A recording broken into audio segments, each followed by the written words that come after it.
Թեմայի մեջ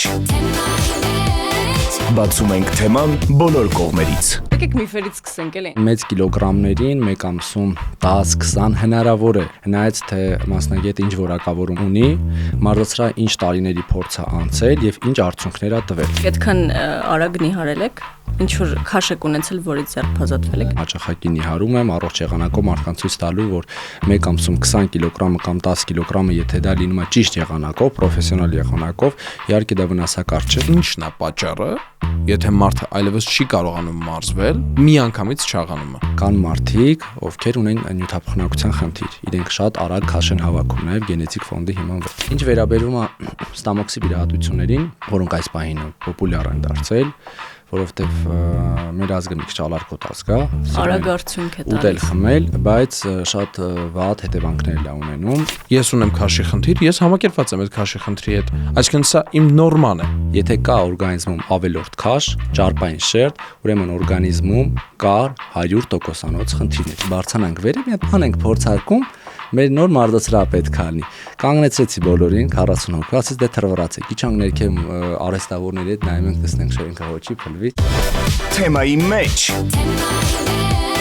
բացում ենք թեման բոլոր կողմերից։ Ինձ է թվում, թե մի քիչ չաղացել եմ։ Հա, ինչ որ կլորացել ես մի։ Լցվել եմ, չէ՞։ Պետք է Առաջարկում եմ չսպասես 2 շաբթին գա նոր դիետա սկսես։ Ինչպես անում են բոլոր հայ կանայք։ Ես այդ հայ կանանց տվին էի դասում ուզում հասկանամ։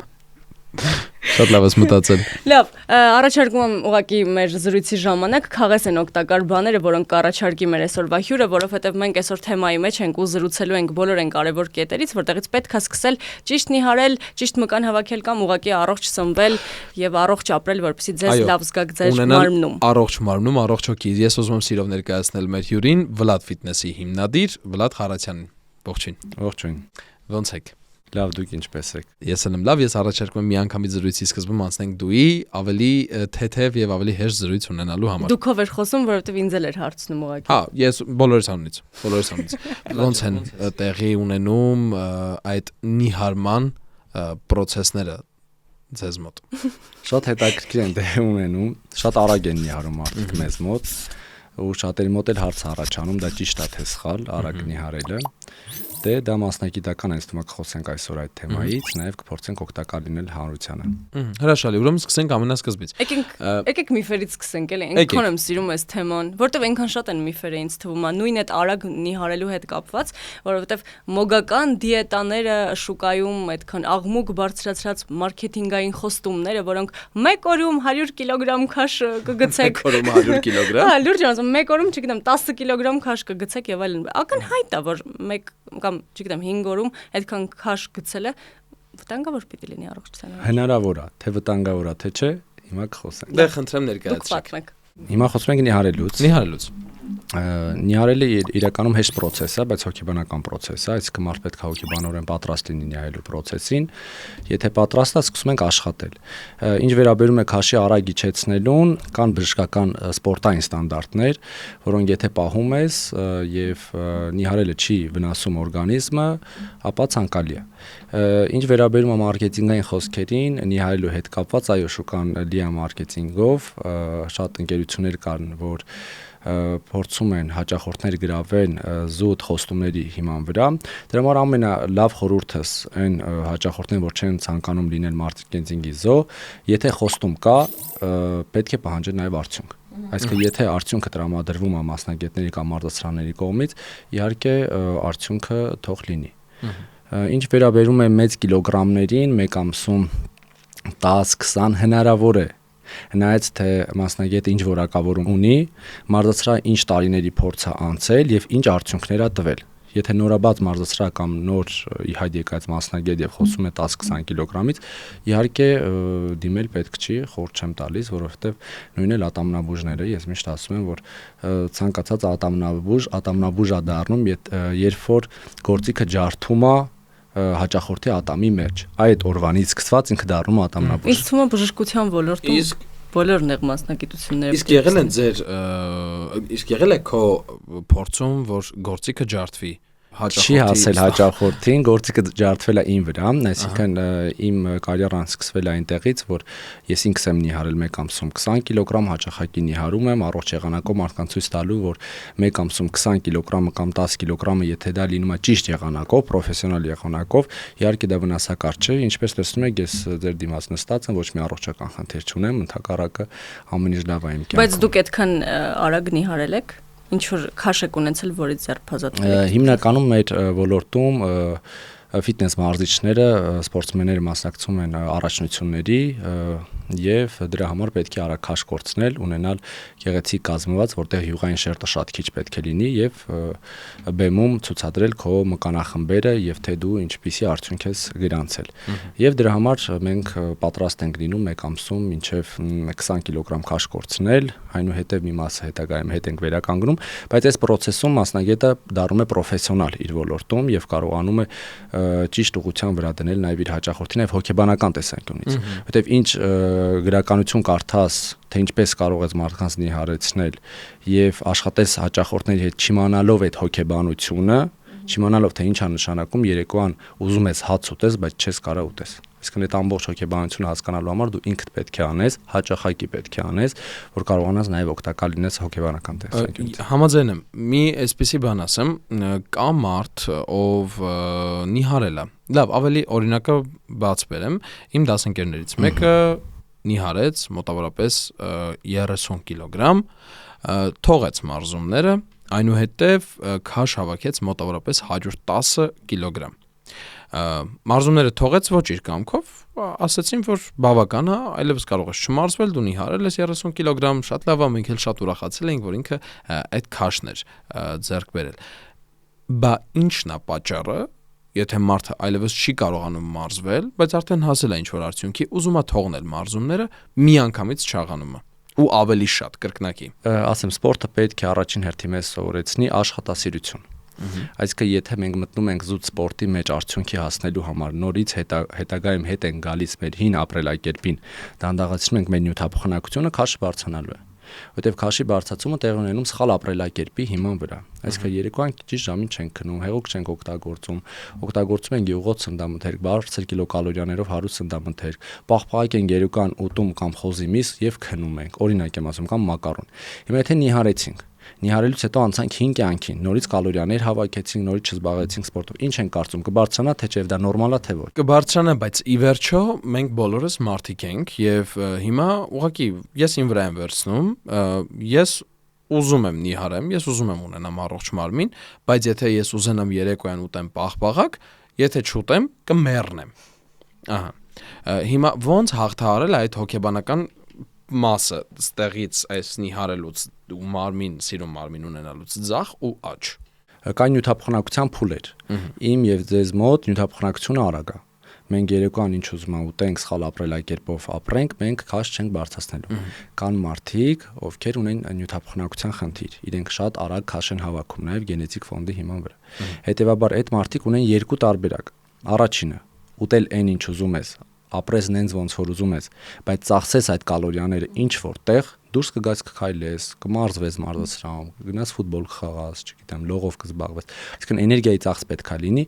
կամ դու եթե էներգիայի ծախս չունես, պետք է ամբողջ կյանքում դասակարգված լինի քո սննդի օգտագործումը։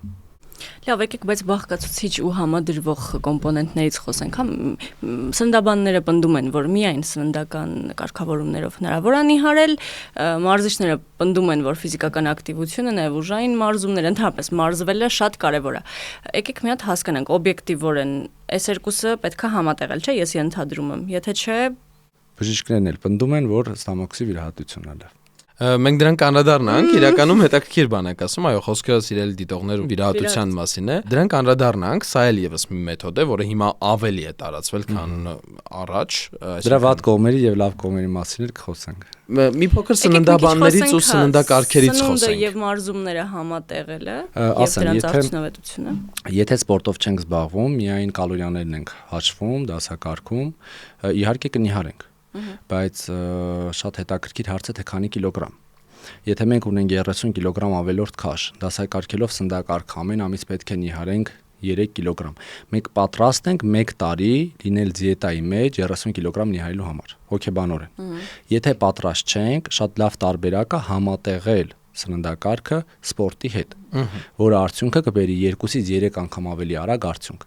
Նույնը չեմ ասի, եթե մարդը միայն զբաղվում է սպորտով, առանց սննդակարգի ուզում է նիհարել, որովհետև պետք է էներգիայի ծախսը եւ էներգիայի դեֆիցիտը լինի համատեղ, այսինքն դիետան եւ սպորտը պետք է լինի համատեղ։ Եղել է պրակտիկայում դեպք, քո երբ որ եկել է մարդ ու դու ասել ես ներողություն, բայց ես չեմ կարա օգնեմ ձեզ ինչ որ բանով։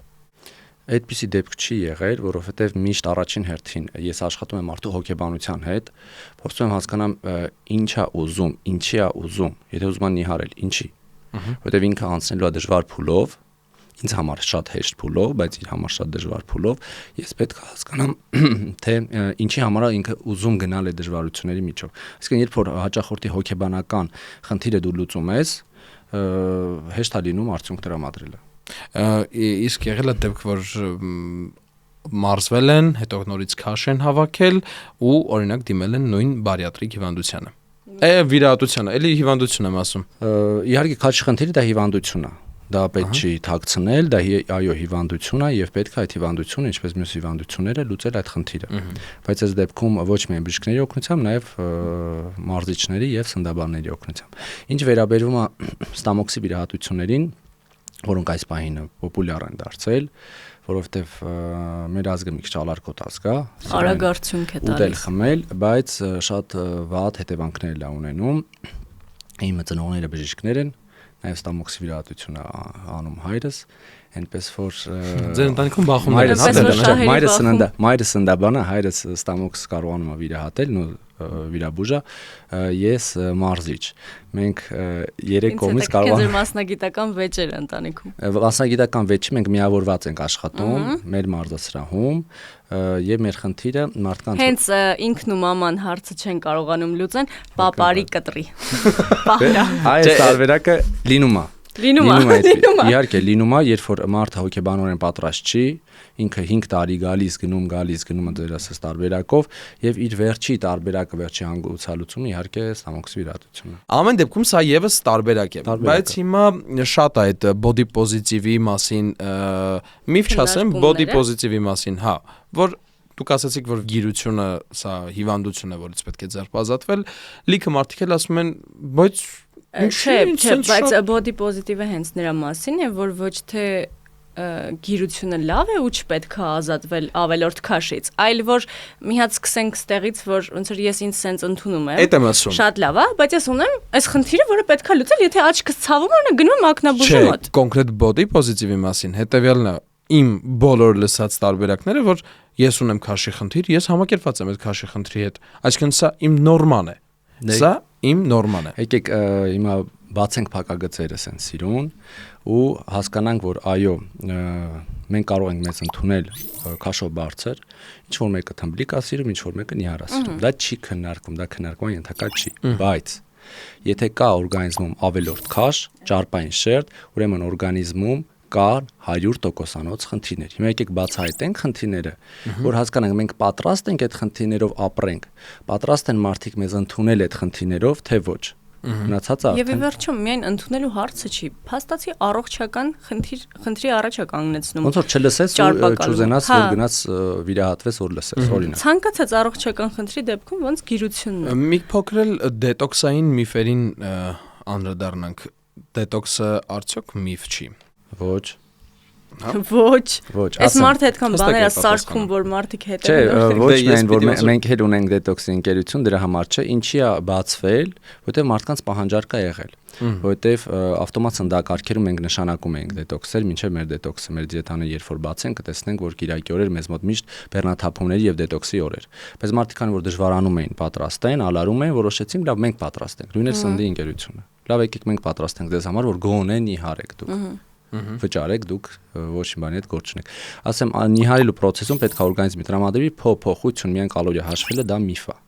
Փոփոխություն, այսինքն ամեն օր նույն դիետայով նիհարես, արդյունք չես հասնի։ Մոռանում ենք սննդաբանների խոսքերը, բոլոր կալորիա հաշվեք եւ այլն, որովհետեւ այն ինչ կա գրականությամբ եւ այն ինչ կա փորձով, դրանք տարբեր բաներ են։ Ես գրեթե բոլոր կանանց հետ քաղաքի աշխատել եմ։ Այսինքն ինչ ես տեսել եմ, ինչ սովորել եմ մարդկանց հետ աշխատելուց, սկզբում փորձարկումներ, հետո արդեն հստակ իմ տեսանկյունը, դա գրականության հետ ընդհանրապես կապ չունի։ Այնպես որ դետոքսից պետք չի վախենալ, պետք չի նստել դետոքսի վրա 10, 20, 30 օր, պետք է 1, 2, 3 օր ուղղակի բեռնաթափում անել։ Սովամահությունն էլ չի խնդիր օրգանիզմի համար, բայց մենք չենք ասում սովամահ։ Մենք ասում ենք ամսվա մեջ 1 անգամ կամ շաբաթվա մեջ 1 անգամ կարող ես դետոքս անել կամ բեռնաթափում անել, մաքրել օրգանիզմդ եւ ավելի արագ արդյունք ունենաս։ Մի պատմություն պատմեմ։ Մարզասրահի տարածք պետք է վերցնենք, նոր մարզասրահ որ բացեինք 10 տարի առաջ, քանի որ ինքը երկրորդ հարկում է, ես չգիտեի կպահի այդ պանելները թե չի։ Որոշեցի ինչ անեմ, որ այդ թռիչքներ կազմակերպենք, տեսնենք դղրդում է թե չէ, որովհետեւ ինձ մեզ մոտ մարզողները 120, 130 պլյուս քաշ ունեցող կանայք են, ու եթե գրուպայում 20, 30, 40 հոգու պարապում է, դե պատկերացրեք։ Ասեցի Ժորժ ջան, դες տանում եմ քաղաքից դուրս։ Երկու հատ միկրոավտոբուս վերցրեցինք, գնում ենք Գառնի։ Ասեցի ճանապարհին եկանք տարածքի մոտ կանգնեցինք, ասեցինք Ժորժ ջան, մի հատ բարձրանանք վերև, մի հատ բան ենք փորձարկում, մեր նոր մարզասրահ պետք է լինի։ Կանգնեցրեցի բոլորին 40 հոգու, ասեցի դե թռվրացեք, իջանք ներքև արեստավորների հետ նայում ենք, տեսնենք շենքը հոչի փլվի։ Այդ ֆիլմի նման, հա։ Բլումա։ Պատկերացրեք որ չպահեր։ Ես էլ ուզում ասեի։ Մարդուն տանելու եք կոտորեիք։ Փորձարկել են, այսինքն ստացվի, եթե չէ, ուրեմն շենքը կփոխեն։ Հա ինչ բացենք փակագծերը։ Փակագծերը, այո։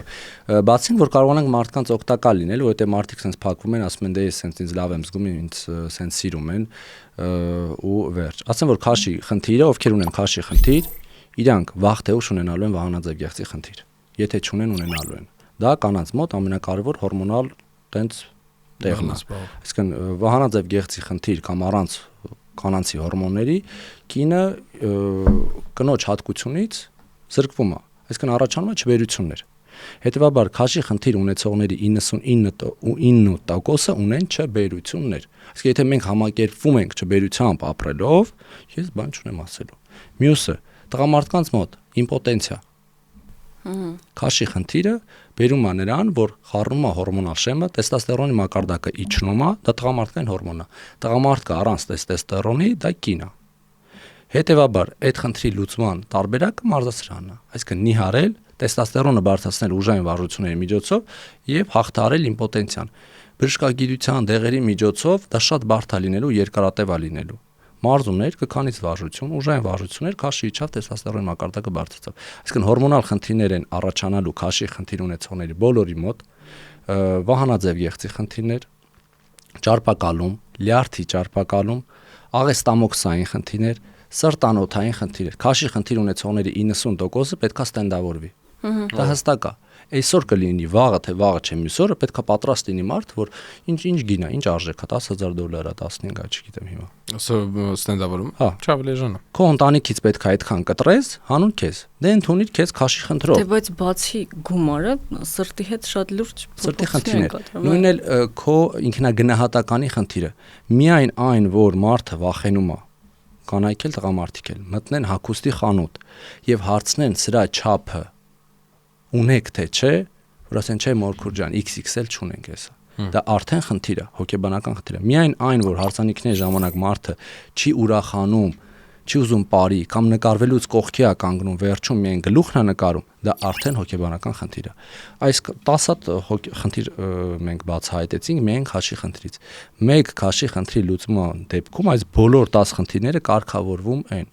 Հիմա ինչ, երջանիկ մարդ կապրի խնդիրներով 10 հատ, թե առանց խնդիրների։ Իսկ ոնց կանխել, որ չգա հասնի դրան արդեն։ Դա սիրակություն։ Ու գանք նաև այն խնդրին, չգիտեմ, դուք դեռահասների հետ աշխատում եք, ավելի տարեկանից սկսած աշխատում։ Վիճակագրությունը ցույց է տալիս, որ տարեց տարի աճում է ճարպակալման խնդրի շեմը եւ շատ լուրջ խնդիր է տարածված նաև փոքրերի դեռահասների տարիքում։ Ասեմ ինչու, որովհետև ծնողներին թվում է, թե 24 ժամ աշխատելով, գումար վաստակելով իրենց երեխաների համար ապագա են կերտում։ չմտածելով, որ այդ նույն բնակարանը, որ կգնան այդ երեխայի համար, այդ երեխան չհետևելով երեխային, չկարգավորելով իր սննդային խնդիրները, սպորտի հանդեպ սերմանելով, վաղ միսօր այդ մարդը ունենալու է վահանաձև գեղձի խնդիր, հորմոնալ խախտումներ, ճարպակալում, սրտանոթային խնդիրներ, ռասիաշկան գիտեք որ տրակում է, հետո ամբողջ կյանքում չի վերականգնում, ինչքան ուզում է նիհարել։ Այսինքն փոխանակ մենք ուշադրություն դարձնենք ծնողներս, ուշադրություն դարձնենք երեխայի փոքր հասակից, որ սիրի սպորտը առողջ լինի, մենք մատերիալիստական ինչ-որ խնդիրներն ենք փորձում լուծել եւ վնասում ենք այդ երեխայի ապագան, որովհետեւ այդ նույն աղջիկը կարա չբերությամբ տարապի, չգիտեմ, 30 տարեկանում, ումա պետք է այդ մեքենան կամ տունը, որ աշխատելա ծնողը իր համար։ Ոնց խուսափեն սննդի առումով։ Սպորտ։ Սպորտ, սնունդը կարևոր չի։ Երբ որ դու մտնում ես սպորտի մեջ, երբ որ մտնում ես ինչ-որ միջավայր, որտեղ բոլորը գիտնականներ են, հավանականությունն է, որ դու էլ կդառնաս գիտնական։ Կամ եթե միլիոնատերներ են, դու չես կարող չլինես միլիոնատեր, որովհետև դու միլիոնատերներ գնանք շփվենք, չէ՞ հետ։ Գնանք շփվենք միլիոնատերների հետ։ Դուք արդեն այդ հա։ Օ, վլատինս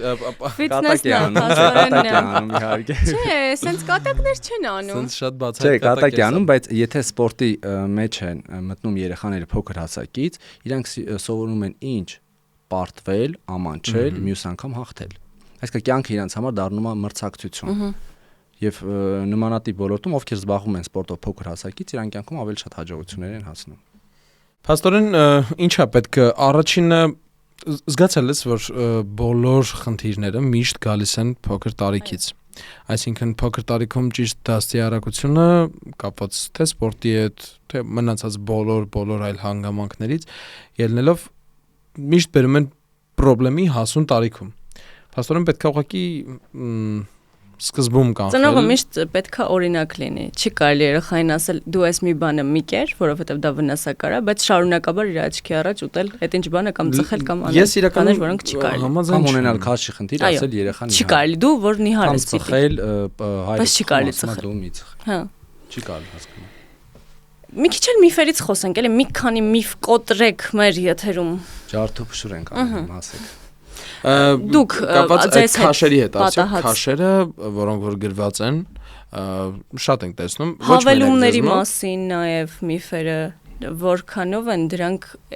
արդյունավետ, դրանց մասին են շատ Գնացինք առաջինը 40 կիլոգրամ օրինակ նիհարելու պարագայում քանի ամսում է հասնում մարդը այդ արդյունքին։ Տղամարդիկ ավելի արագ են նիհարում։ Կանայք մի փոքր ավելի դառնալ, որովհետև կանայք ավելի ստրեսային են, տղամարդիկ ավելի ստրեսակայուն։ Հետևաբար 4 ամսում հնարավոր է 40 կիլոգրամ նիհարել։ Կարող ենք նիհարել նույնիսկ 5 ամսում, եթե օրգանիզմում հեղուկի քանակը ավելի շատ է, պրոֆեսիոնալ տարբերակով առանց սովամահության։ Այսինքն, այդ նույն մարդը 40 կիլոգրամ 4 ամսում նիհարում է օրինակ, օգտագործելով 1 կիլոգրամ միս օրը։ Դուք ուտում եք օրը 1 կիլոգրամ։ 1 կիլոգրամ միս, 2 կիլոգրամ բանջարեղեն օրը։ Դուք ուտում եք, այսինքն առանց սովամահության մարդը ավելի շատ ուտելով նիհարում, այս ճիշտ տարբերակն է։ Իսկ չկա տեղ ջրազրկման խնդրեմ։ Ավտոմատ ջրազրկվում է մարդը, բայց եկեք հաշվենք, դա ճիշտ է, իհարկե։ Եթե մենք ունենք 120 կիլոգրամ ավելորդ քաշ, նիհարեցինք 20 կիլոգրամ, դրանից մոտավորապես 17 լիտր ջուր դա դուրս գալի, 16-17 լիտր։ Հիմա եկեք հաշվենք, այդ 17 լիտրը երիկամների վրա ծանրաբեռնվածության թե չէ։ Հա, իհարկե։ Այսինքն ճնշման բարձրացում է տեղ ունենում։ Ինֆարկտ կլինի, չէ։ Երևի։ Այսինքն մենք բայց հետո թողելուց հետո նորից չի հավաքելու այդ քաշը։ Դե խնդիրը այն է, ջրազրկումը չի բերում։ այն վայրը, որտեղ դու նիհարում ես, քեզ սովորեցնում են հետագայում պահել քաշը, թե ոչ։ Տրեյնինգներ կա, թե ոչ։ Այսինքն, եթե ճիշտ եմ հասկանում, եթե մի անգամ մտար դու այս ամեն ինչի մեջ, ամբողջ կյանքդ պարտավոր ես գնալ այդ ճանապարհով։ Չէ, մի անգամ մտար, սովորում ես, սկսում ես սիրել ինքդ քեզ ու սկսում ես զբաղվել ինքնազարգացմամբ մարմնի ուղղությամբ։ Հա, բայց դու հետո պարտավոր ես պահել այդ սննդակարգը, հաշվի առնել։ Ոչ թե պարտավոր ես, այլ կրթվում ես ու հասկանում ես երեկոյան հիմա եթե ունես երկու տարբերակ սննդի, չիփս, մեկ էլ, չգիտեմ, հավի, կրծքամիս, սալաթով ու չգիտեմ, կողքի բաներով։ Որը կուտես։ Արդեն դու կիրթ ես, դու գիտես։ Ավետը կուտի չիփսը։ Չիփսի հարցը չէ, կուտեմ այն ինչ որ այդ բանի սիրտս կուզի բնականաբար, բայց այսինքն ստացվում է որ մարդը, երբ որ մտնում է այս ամեն ինչի մեջ, միշտ ստիպված է իրան Դե երբ որ օրգանիզմը հակում ունի, մի վարքյան ներողություն, մի կողմից հոգեբանորեն դու ազատվում ես մի հատ կարևոր խնդրից, բայց մի հատ կողմից ձեր քեզ բերում մի հատ ուրիշ հոգեբանական խնդիր, որ դու պիտի միշտ մտածես ինչ ուտես, պիտի միշտ ընտրության առաջ կանգնացնես ինքդ քեզ, որը իմ կարծիքով ավելի բարդ որոշվող խնդիր է։ Սենց տենես մեր կյանքը ընտրություն է։ Նույնը ասենք, եթե գնում եմ առաջի ամիսը աշխատում եմ, գումար եմ վաստակում, բայց երկրորդ ամիսին չի աշխատեմ։ Այսինքն միշտ դա շարունակական process է։ Հարցը վերաբերում է, եթե մարդը ունի նյութափոխանակության դանդաղեցում, գենետիկ քաշի ավելացում, իրան վերաբերվում է այդ միշտը։ Իսկ եթե մարդը չունի, օրինակ նյութափոխանակությունը մեր արագ է, մենք կարող տարիներով չմարզվենք սպորտով ու ոչ մի փոփոխություն չլինի։ Այո։ Հասկացա։ Պետք է գիտակցենք, եթե ունենք խնդիր նյութափոխանակության դանդաղեցում, ուրեմն մենք պետք է զբաղվենք սպորտով միշտ։ Բայց դա լավ է, պետք չի տխրել։ Չէ, լավ։ Ես զուգընկեր գտնի մարդը այդ մարզումների ժամանակ։ Ես մի հատ ուրիշ խնդրեմ ունեմ։ Շատ լավ։ Քանի հոգու եք պսակել։ Շատ։ Հա։ Եկել նիարել են ու գնացել են։ Շատ։ Չէ, դե բանը մարզման ընթացքում ծանոթանում են, չէ՞ մարդ։ Անկենից մեկը մի քանի օր հետո երեխա պետք է նույնիսկ արդեն ունի։ Շատ է լինում։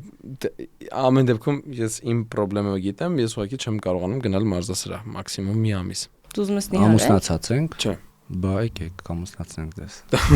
Այս պաստորեն Արի իրար հետ գնանք։ ամուսնանանք հետ գանք, չէ։ Չէ, դե որ ամուսնանալու լինենք, ստեղ կամուսնանանք։ Ստեղ միշտ կռվում ենք, դա միշտ հակառակ բևերների ենք դրա համար։ Դե մարզումները օգնում է ստրեսից դուրս գալ, իրար ճանաչել ավելի լավ կողմից։ 6-ից հետո հաց չուտել, սխալ է։ Միֆ է։ Հա։ Պետք է ուտել։ Պետք է ուտել։ Նույնիսկ երեկոյան կարելի է ուտել ու քնել ու նիհարել։ Դու կանես այդպես։ Լավ։ Մնացած բոլոր մանրամասները արդեն Վլադի էջում ամեն օր տեղադրում է։ Գնացեք նայեք։ Սիրելի դիտողներ, լսողներ, ամեն դեպքում, այո, ինչպես բուն էություններ այս խոսակցության, առողջ մարմնում պետք է լինի առողջ հոգի, եղեք առողջ թե մտովի, թե մտապես, այլ նաև ֆիզիկապես, շատ մարզվեք, շատ առողջ ծնունդ ընդունեք, բայց մեկ-մեկ էլ Ոնց ասեց։ կհանդիպենք։